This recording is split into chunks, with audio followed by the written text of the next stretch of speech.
Good morning, everyone. So, in this lecture, we will be covering the topic form of government. In the previous one, we talk about federal structure and unitary. Under the Unit 1, Nature of Indian Constitution. In this one, we will be talking about form of government. So, there are two forms of government, presidential and parliamentary form. There are two forms of government. Now, what is a presidential and what is a parliamentary form? So, there are basically two forms of democratic government system, the presidential and parliamentary. These two are the democratic government system, forms of democratic government system. Now, India follows a parliamentary form of government, which is model on Britain's. It is model on the India has adopted the British model. So we follows a parliamentary form of government.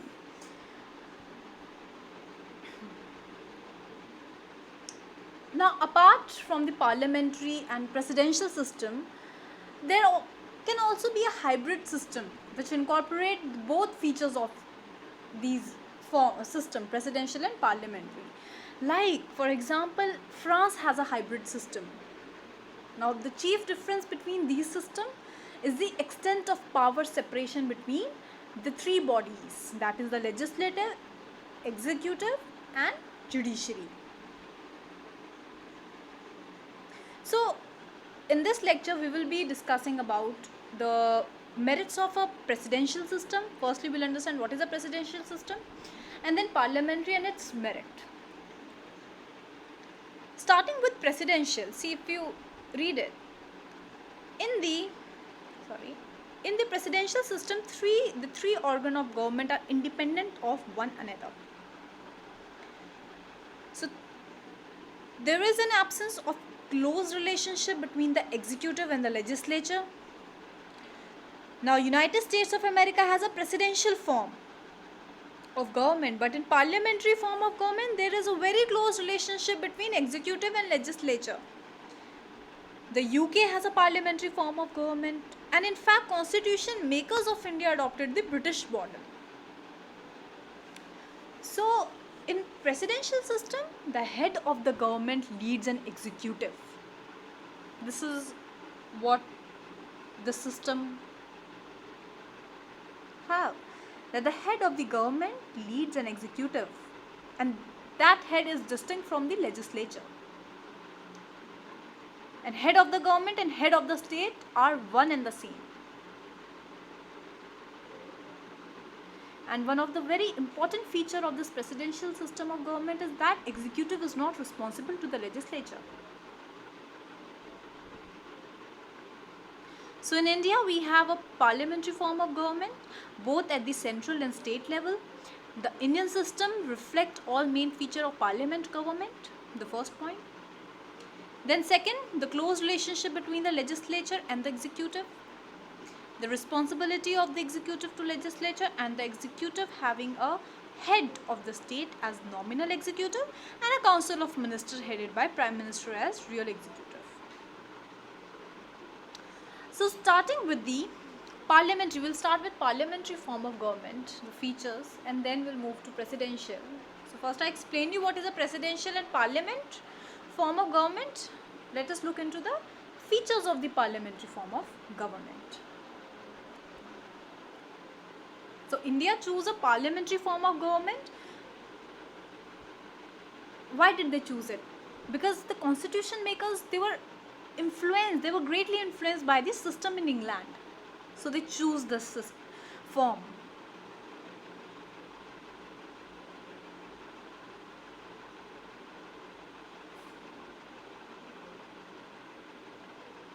Then there were other reasons as well to adopt this model, parliamentary model. But of course, they were influenced by the system in England. There are more parliamentary form of government in the world than there are presidencies. So in this system, the parliament is supreme and executive is responsible to legislature, which is not like in presidential. So it is also called as the cabinet form of government or a responsible government, because executive is responsible to the legislature. To understand more about it, let's look into the features. The first one says close relationship between legislature and executive. So here the Prime Minister along with the Council of Ministers. First you read this. In India there is a close relationship between the executive, that is Council of Ministers, with Prime Minister at the head and the legislature, that is the parliament. Only the leader of the majority party coalition or party can be appointed as Prime Minister. So this says a close relationship between the legislature and executive. Here the Prime Minister along with the Council of Ministers form the executive. Prime Minister with the Council of Ministers, and the Parliament is the legislature. So it clearly we can see the close relationship between legislature and executive. Then the PM and the ministers, they are elected from member of parliament, implying that the executive emerges out of the legislature. So this creates a close relationship between legislature and the executive. Firstly, that Prime Minister with other Council of Ministers, they form the executive, and Parliament is the legislature, and the PM and other ministers, they are elected from members of Parliament itself. So this implies that executive emerges out of the legislature, right? But not so in presidential form of government. Moving on to the second point. Responsibility of executive to the legislature. See, executive is responsible to the legislature. Now the Council of, this reads as, Council of Ministers is collectively responsible to Lok Sabha. It means that responsibility of every minister is the responsibility of the entire Council of Ministers. So it is also responsible for Rajya Sabha. In fact, both the houses have powers to control the Council of Ministers. So this says that executive is responsible to legislature. Now there is a collective responsibility that each minister, what is this collective responsibility? This word is used. It's a very important word, collective responsibility. So in this, it means that each minister is responsible. Each minister's responsibility is the responsibility of the whole council. So there is a collective responsibility on the whole council. Each minister's responsibility is the responsibility of the whole council. So in that sense, it is said that executive is responsible to the legislature. And the third point, nominal and real executive. So if you see, there are two parts of executive in India, nominal executive and real executive. Right. The president, who is the head of the state, he is called the nominal executive, and formal executive, nominal and formal executive.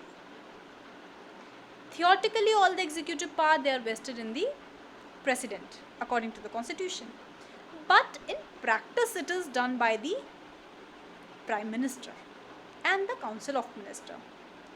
So Council of Ministers with the Prime Minister, here the Council of Ministers with the Prime Minister becomes the real executive, because he is actually practicing that, and the president becomes the nominal or formal executive. But the one who is actually doing are the people, Council of Ministers with the Prime Minister, and he just formally, president is just the head of the state and is the nominal and formal executive. So nominal executive, the head of the state, and real is the Prime Minister, who is the head of the government. Then Prime Minister as the real executive, as this point is already discussed in this one. So Prime Minister, who is pivot of the parliamentary executive, all the member of Council of Ministers are appointed by President on the recommendation of the Prime Minister.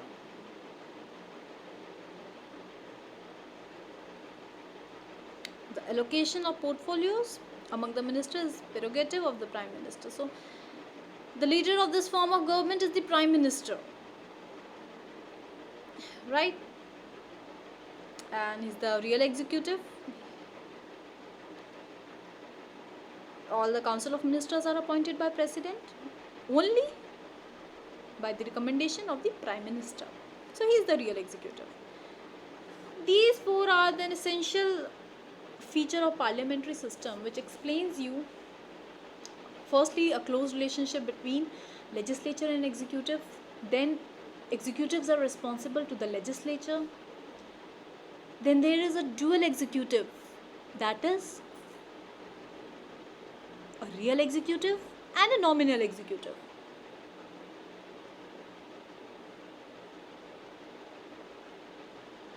And one more important thing, not that important, but yes, there is a secrecy of procedure. So in this form of government, it's that the cabinet proceedings are secret and they are not meant to be divulged to the public. Then Prime Minister is the leader. There is bicameral legislature. So most parliamentary democracies, they follow bicameral legislature. And of course, there is no fixed tenure. That is, the term of the government depends on its majority support in lower house. And if government does not win a vote of no confidence, then Council of Ministers has to resign. And then the elections will be held and a new government is formed and so on. So there is no fixed tenure. So although India follows this system influenced by the British model, but there are still, it's not complete, but there are some differences between Indian and British system.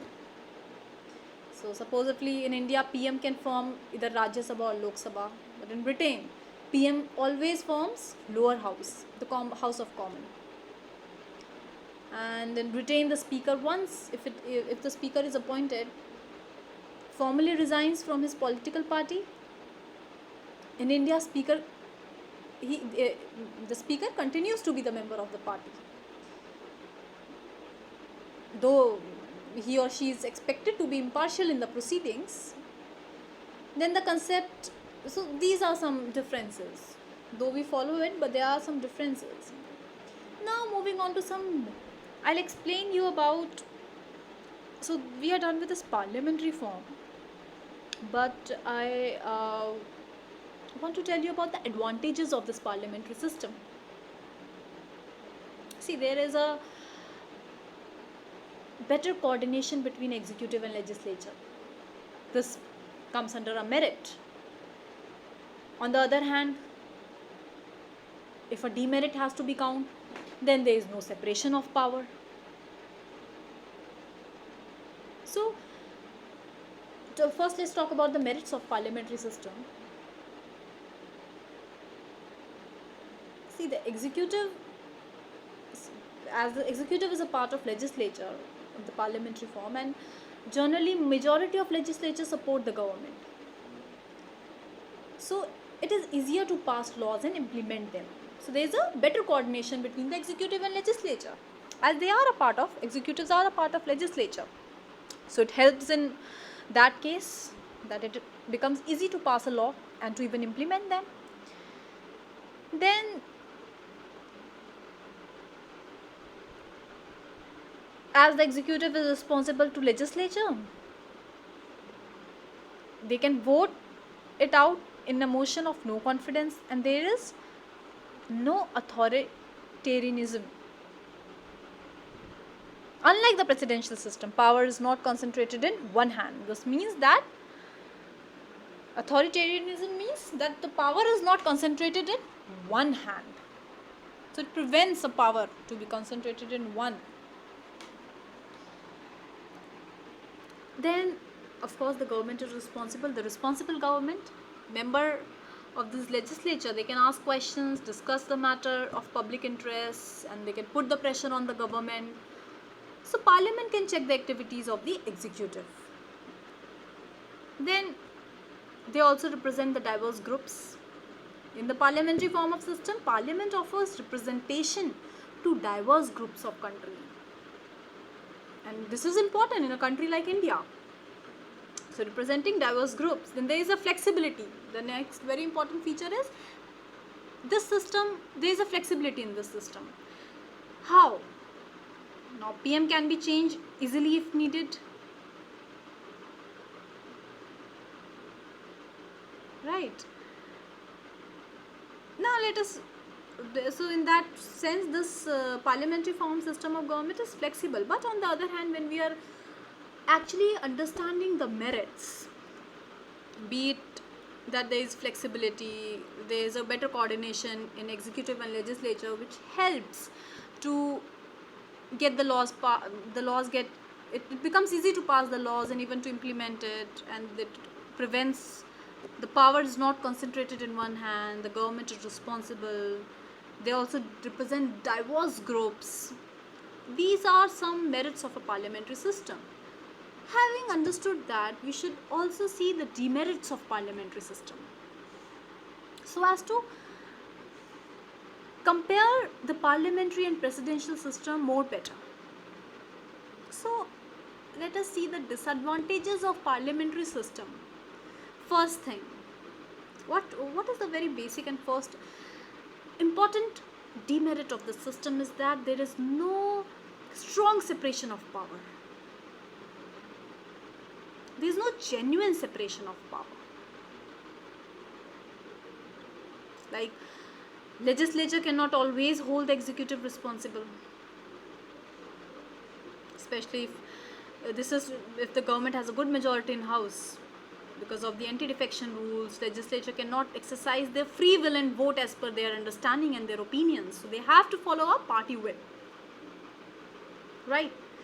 So this is a demerit of the system. No separation of power. There is no genuine separation of the powers of legislature or the executives. Then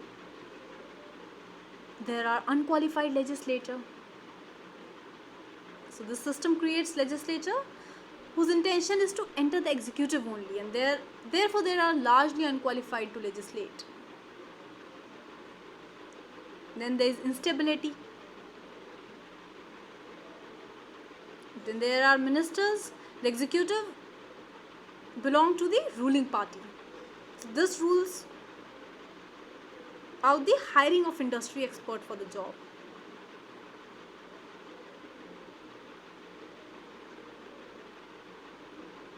Now the other demerit is that there is no fixed tenure which is enjoyed by the Council of Ministers. So they often hesitate in taking any bold or any long-term policy decision, because they don't. So this can be counted as a failure to take a prompt decision, as there is no fixed tenure. Then there is this party politics going on in parliamentary system, and of course there is also a control of bureaucracy in this system. The civil servants exercise a lot of power. They advise the ministers on various matters, and they advise them, but they are also not responsible to the legislature. So these are few demerits and the merits. Then moving to the features of presidential system. Here it is. We'll quickly do it. So the executive president, as I already explained you what is a presidential system. In this system, head of the government leads an executive, and it is different from the legislature. So in this, very important is that executive is not responsible to the legislature. Now the first point says executive, that is the president, can veto acts by the legislature. Second, the president has a fixed tenure and cannot be removed by a vote of no confidence in the legislature. Third, generally the president has the power to pardon or commute judicial sentence awarded to criminal. Fourth, the president is elected directly by the people or by an electoral college. So the merits of presidential systems can be the advantages. After seeing this feature, we can conclude that advantages of presidential system, that there is a separation of power. First thing which is clear is that in this system there is this efficiency of the administration, a better efficiency of administration, since all of these three important bodies of the government, they're independent of each other: the executive, legislature, and judiciary. The powers are well separated. Now, other merit of presidential system is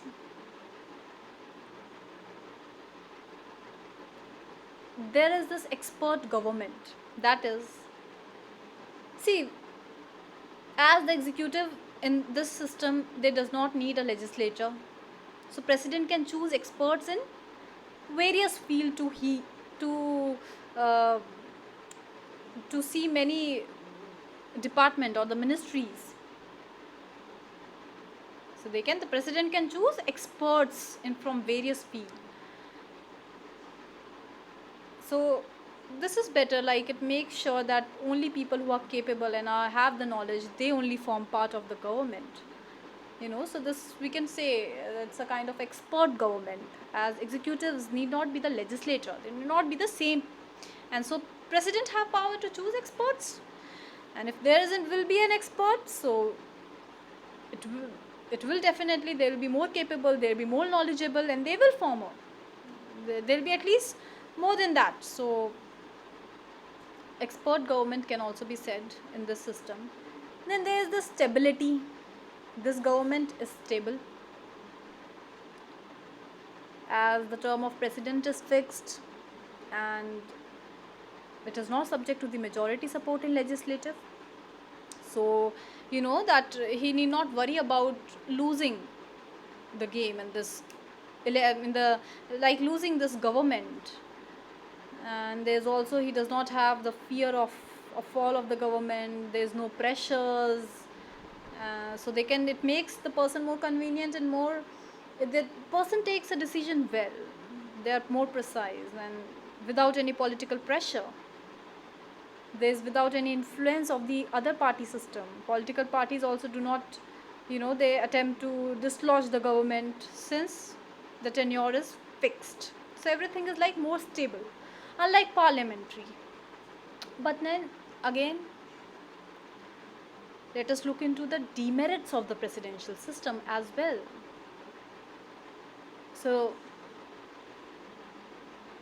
demerits is, now as we know, legislature have no hold over executive and the president. So the head of government can turn into authoritarian. He can become the authority, he will definitely have the authority. Now both of these things, if you see this point of the, on one hand I am saying it will be better that there is a complete separation of power, but then a disadvantage is that since legislature have no hold over the executive and the president, so the head of the government can turn into the authoritarian. Now deadlocks between executive and legislature is also there, as there is strict separation of power, so there can be more tussles between both of these government, and can lead to problems, and can lead to the so much of wastage of time and unnecessary disputes, deadlocks. So these are under some demerit of presidential system. The same point, separation of power can also be a merit and a demerit. Then this government is more rigid, it lacks the flexibility. These are some of the demerits of presidential system and the parliamentary system. That's it. So if I can conclude it and tell you that parliamentary system, they have dual form of, and presidential, they have single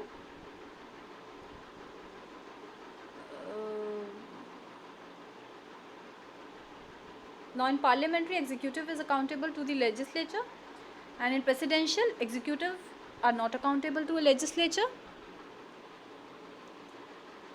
So in parliamentary form of government, ministers are only from the member of parliament, whereas in presidential, people are outside the legislature, they can also be appointed. So in terms of dissolution of lower house, then the prime minister can dissolve before the expiry of his term, whereas in presidential form, president cannot dissolve the lower house. In presidential, then there is the tenure is fixed, but in parliamentary there is no fixed tenure. So these are some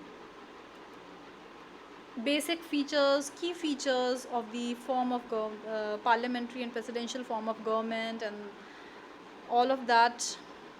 So in the next lecture we'll be doing about other topic, preamble. We'll discuss the preamble of the constitution.